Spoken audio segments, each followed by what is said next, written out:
अरे आप सोए नहीं अब तक? वो सरपंच जी की पत्नी ने रोक लिया था। जयमाला देख कर ही जाना। लड़का तो हीरा था, IAS अधिकारी था वो। दोनों की जोड़ी बहुत अच्छी लग रही थी।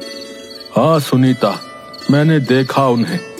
काश हमारा बेटा भी IAS अधिकारी बन जाए, बस यही सोच रहा हूँ तब से। भगवान पर विश्वास रखो, सब ठीक हो जाएगा। हाँ, उन्हीं पर भरोसा है। इस साल वो 12वीं पास कर लेगा। कॉलेज में पढ़ाई के लिए उसे शहर भेजना है। लेकिन उसके लिए पैसे कहाँ से आएंगे? इस बार फसल बहुत अच्छी हुई है। अगर इसी तरह 5-7 साल फसल अच्छी हो गई तो बंकू की पढ़ाई के लिए नहीं सोचना पड़ेगा। कल फसल की कटाई भी करवानी है। हे राम जी, हमारे इस सपने को पूरा कर देना। हमें आपसे और कुछ नहीं चाहिए। अरे बाहर ये कोलाहल कैसा है? कहीं शादी में कोई गड़बड़ तो नहीं हो गई? रुको, मैं अभी पता करता हूँ। तभी बंकू बदहवास दौड़ते हुए आता है। पिताजी, पिताजी, गजब हो गया। अरे बेटा, तू हाँफ क्यों रहा है? बाहर ये शोर कैसा है? पिताजी, हमारे खेत में आग लग गई है। बारात वालों के पटाखों से शायद आग लग गई। ओह, बहुत बुरा हुआ। हमें खेत पर जाना होगा अभी। देखो जी, ठीक से जाना, तुम्हारी तबीयत ठीक नहीं लग रही। बंकू, तू पिताजी के पीछे पीछे जा। रतन और बंकू दोनों दौड़ते हुए अपने खेत पर पहुंचते हैं। वहाँ काफी भीड़ लगी हुई थी। कोई धूल मिट्टी से तो कोई पानी फेंककर खेत में लगी आग को बुझा रहा था।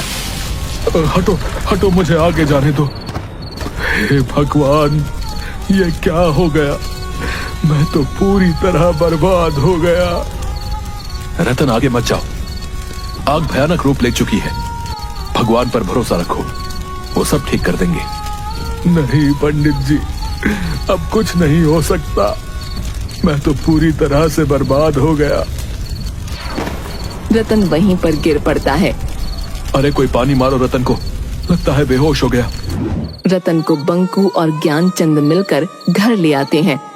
करीब 1 सप्ताह तक घर में मातम छाया रहता है। तभी 12वीं क्लास का रिजल्ट पेपर में आता है। बंकू का दोस्त दीपू दौड़ता हुआ रतन के घर आता है। बंकू, रिजल्ट आ गया है। हम दोनों फर्स्ट डिवीजन से पास हो गए हैं। हुर्रे!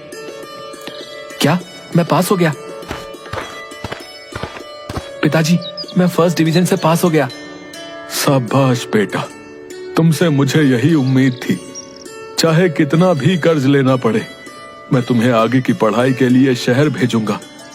माँ, मैं पास हो गया। माँ, जुग जुग जियो बेटा, भगवान सदा इसी तरह तुम पर कृपा बनाए रखें। रात में सोते वक्त बंकू की आगे की पढ़ाई के बारे में क्या सोचा है आपने?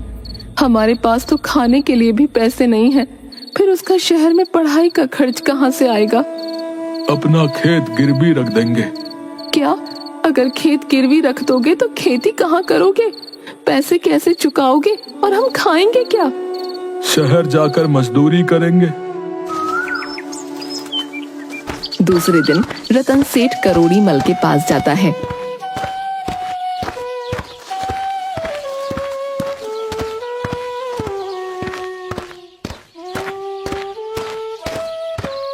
आओ रतन, कहो कैसे आना हुआ? सुना है बेटा फर्स्ट डिवीजन से पास किया है। हाँ सेठ जी, सब आप लोगों की कृपा है। मेरा बेटा सेठी का भी कुछ नंबरों से फर्स्ट डिवीजन छूट गया। उसे शहर के टॉप कोचिंग इंस्टीट्यूट में एडमिशन करवाऊंगा। खैर छोड़ो, और बताओ कैसे आना हुआ? मैं भी बेटे को शहर में पढ़ाना चाहता हूँ। पढ़ा लिखा कर IAS बनाना चाहता हूँ। हाँ, बहुत अच्छा सोचे हो, लेकिन आपसे तो मेरी माली हालत छिपी नहीं है, इसलिए मुझे 5 लाख रुपए की जरूरत है। आप चाहे तो मेरा खेत गिरवी रख लें। दरवाजे के पीछे से दोनों की बातें सुन रही सेठ करोड़ी मल की पत्नी मंजूरी सेठ को बुलाती है। सेठी के पापा, जरा अंदर तो आना। क्या कह रही हो भाग्यवान? ये तो रतन है ना, इसकी ये औकात के हमारी बराबरी करे। शहर में बेटे को पढ़ाकर IAS अधिकारी बनाएगा। इसे पैसा नहीं देना।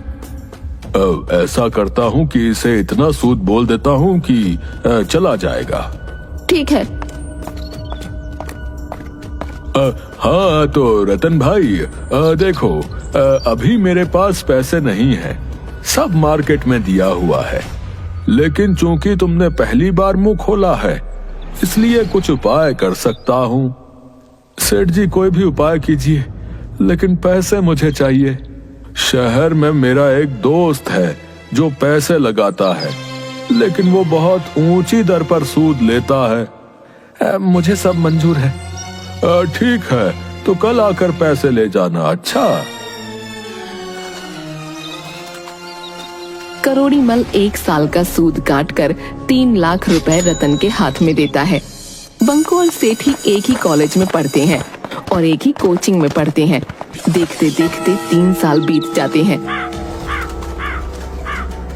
सूद समय पर न दे सकने के कारण रतन का घर और खेत करोड़ी मल के हो जाते हैं।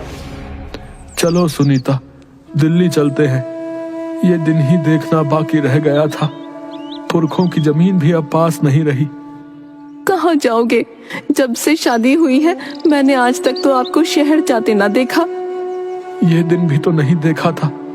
अब तो भगवान के सहारे ही जी रहे हैं। करीब 8 घंटे रेलगाड़ी चलने के बाद दिल्ली पहुंचती है। वहां से वो पैदल ही काम ढूंढने निकल पड़ते हैं। रुक जाओ, अब नहीं चला जाता, दम फूल रहा है मेरा। अरे तुम्हारे पैर कितने फूल गए हैं और उनसे खून भी निकल रहा है। रतन सरकारी अस्पताल में सुनीता को भर्ती करवाता है। जो पैसे थे सब दवाई में खर्च हो जाते हैं।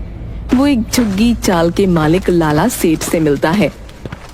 लाला सेठ जी, खैराती अस्पताल में आपका बहुत नाम सुना है। मैं रतन हूँ, आज ही अपनी पत्नी के साथ गांव से आया हूँ। न पैसे है न रहने का ठिकाना, कृपया मदद करें। देखो रतन, मेरे पास कुछ रिक्शा है, तुम चाल में रह सकते हो, रिक्शा चलाकर गुजारा कर सकते हो, लेकिन किराया टाइम पर लूंगा, याद रखना। कुछ दिन बाद ज्ञानचंद दिल्ली आता है। रतन, मैं सिर्फ ये बताने आया हूँ कि बंकू ग्रेजुएशन की परीक्षा में पूरी यूनिवर्सिटी में टॉप आया है। ये देखो, पेपर में उसकी फोटो छपी है। वाह, अब आईएएस की परीक्षा निकाल ले बस। जरूर निकालेगा। मैं दीपू से मिलने जा रहा हूँ, सोचा तुम्हें भी लेते चलूं। इधर सेठी को चाय दुकान पर एक धूर्त पंडित चूरन दास मिल जाते हैं। चूरन दास चाय वाले से सेठी का पूरा डिटेल जान लेता है। क्यों बच्चा, एक हाथ में सिगरेट, दूसरे में चाय का गिलास, लगता है तुमने परीक्षा नहीं किया है पास। हाँ बाबा, पर आपको कैसे मालूम? दिव्य दृष्टि बेटा, मेरे पास दिव्य दृष्टि है जो तुम्हारा भूत, वर्तमान और भविष्य तीनों देख सकती है। अच्छा, तो मेरे बारे में और क्या देख रही है आपकी दिव्य दृष्टि? मैं तो ये भी देख रहा हूँ कि तुम्हारे ही गांव का एक लड़का यूनिवर्सिटी में किया है टॉप और तुम हो गए हो स्टॉप। तुम्हें सता रहा है बाप का डर, जी कर रहा है कि जाए मर। बाबा, आप तो अंतर्यामी हो, मुझे बचा लो। मैंने पापा का लाखों रुपया फूंक दिया है। आप मुझे बचा लो, आप मुझे पापा से बचा लो। आप जितना कहोगे उतने रुपए दूंगा। ठीक है, लेकिन इसके लिए तुम्हें अपने घर परिवार के बारे में हर छोटी बड़ी चीज मुझे बतानी होगी। ठीक है, मैं A to Z बताऊंगा, लेकिन मुझे पापा की डांट से बचा लो बस। ठीक है, तो मैं भी वादा करता हूँ कि तुम्हें डांट तो दूर, तुम्हारी आरती उतारी जाएगी। लगभग 1 सप्ताह तक सेठी से उसके घर परिवार के बारे में सब कुछ उगलवा कर सेठी के साथ बाबा चूर्णदास उसके घर पहुंचते हैं। पापा, ये बहुत पहुंचे हुए बाबा है, बहुत रिक्वेस्ट करने पर हमारे साथ आए हैं। देख लो मंजूरी, तुम्हारा बेटा किसी भी सड़क छाप पंडित को बाबा समझकर अपने घर ले आता है। जाओ उसे कुछ पैसे देकर भगा दो। बहुत देखे ऐसे फकीर बाबा। तभी बाहर बैठा चूरन दास बोलता है, अलख निरंजन, कहाँ गया मेरा युवा दास? तेरे पिताजी को मुझ पर नहीं है विश्वास। जा रहा है बाबा, जल्द होगा इस घर का सत्यानाश। प्रणाम बाबा। अरे बाबा मत जाइए, इनका तो काम ही है बकबक करना, सठिया गए हैं ये। तुम बड़े घर की हो बेटी इकलौती, शादी के वक्त करोड़ी के पास था बस 2 जोड़ा धोती। तुम्हारे पिता का देखता था ये कारोबार, उन्हें जेल जाने से बचाया था कई बार। महाराज आप तो सर्वज्ञानी हैं, अंदर चलिए ना महाराज, पहले कुछ खा पी लीजिए, तब उपाय बताइएगा विपत्ति से निकलने का। नहीं बालिके, बाबा का हुआ है यहाँ अपमान, नहीं करेगा बाबा यहाँ खान पान। तेरा पति उड़ाया है मेरी खिल्ली, हाल ही में गया था जब दिल्ली, तो इसकी गाड़ी से मर गई थी काली बिल्ली। इतना सुनते ही करोड़ी मल घबरा जाता है और बाबा के चरणों में गिर पड़ता है। बाबा मुझे माफ कर दो, बाबा मुझसे गलती हो गई, मैं आपको नहीं पहचान पाया, क्षमा कर दो बाबा। उठो भक्त, क्या तेरा और क्या मेरा, जहां जागा वहीं सवेरा। तुम लोगों पर है 7.5, करना होगा दान 1 हाथी, तब जाकर मिटेगा घर से कलेश और तेरा बेटा बनेगा IAS। 1 हाथी की कीमत 31 लाख रुपए होती है बाबा, कोई कम का उपाय बताओ। नहीं बाबा आप उपाय कीजिए, पैसों की चिंता मत कीजिए, ये तो सठिया गए हैं। बेटा IAS बनेगा तो करोड़ों मिलेंगे दहेज में, ये नहीं समझ आ रहा इन्हें। ठीक है बालिके। आग में लाल मिर्च जलाकर ओम मैम थुम थाम, सभी कलेश को कर दे खाक, भूत प्रेत का हो तलाक, कोई न करे ताक झाक। कटा आलू निकला 4 फांक, घर के चारों कोनों में रख दो, लाल कपड़ों में इसको झांक। चूरनदास 31 लाख रुपए लेकर चंपत हो जाता है। 1 साल बीत जाता है। सेठ को व्यापार में 2 करोड़ का नुकसान हो जाता है। जमीन मकान सब गिरवी रखा जाता है। उधर रतन दिल्ली जाकर रिक्शा चलाने लगता है। बंकू भी IAS का इंटरव्यू देने के लिए दिल्ली गया होता है। रतन बंकू को अचानक अपनी ओर आता देख सकपका जाता है और रिक्शा दूसरी तरफ ले जाने लगता है। अरे रिक्शा वाले बाबा, कहाँ जा रहे हो? मुझे देर हो रही है, मेरा इंटरव्यू छूट जाएगा, ठंड में टाइम का पता नहीं चला। अब मुझे दूसरी जगह इमरजेंसी में जाना है बेटा, कोई दूसरी सवारी देख लो। इतनी ठंड में आपके अलावा कोई सवारी नहीं है यहाँ, मेरे माँ बाप का सपना टूट जाएगा बाबा, प्लीज हमें पहुँचा दो। रतन आसपास देखता है तो सच में वहाँ कोई सवारी नहीं थी। वो बंकू को रिक्शे पर बैठाकर तेजी से इंटरव्यू स्थल पर पहुँचा देता है। कितने पैसे हुए बाबा? जाओ बेटा, पहले इंटरव्यू दो, तुम मेरे बेटे जैसे ही हो। नहीं बाबा, आपकी सोच को मेरा सलाम है, लेकिन मेहनत के पैसे तो लेने पड़ेंगे ना। तभी अचानक हवा के कारण रतन के मुंह पर से कंबल हट जाता है। अरे पिताजी, आप? बेटा ये सब बाद में पूछना, ये एक लंबी कहानी है, पहले इंटरव्यू देकर आओ, मैं यहीं पर तुम्हें मिलूंगा। इंटरव्यू के बाद बंकू पिताजी के साथ एक झुग्गी झोपड़ी में पहुंचता है। धिक्कार है मुझ पर, मैं आपके खून पसीने की कमाई से ऐश के साथ पढ़ रहा था, अब मैं भी यहीं पर रहूंगा। माँ का है?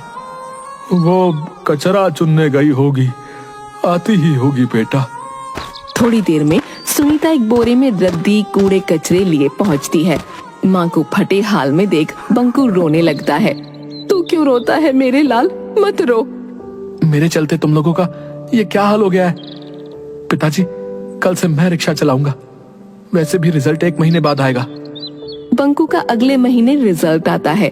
बंकू रिक्शा साइड पर न्यूज़पेपर खरीदता है।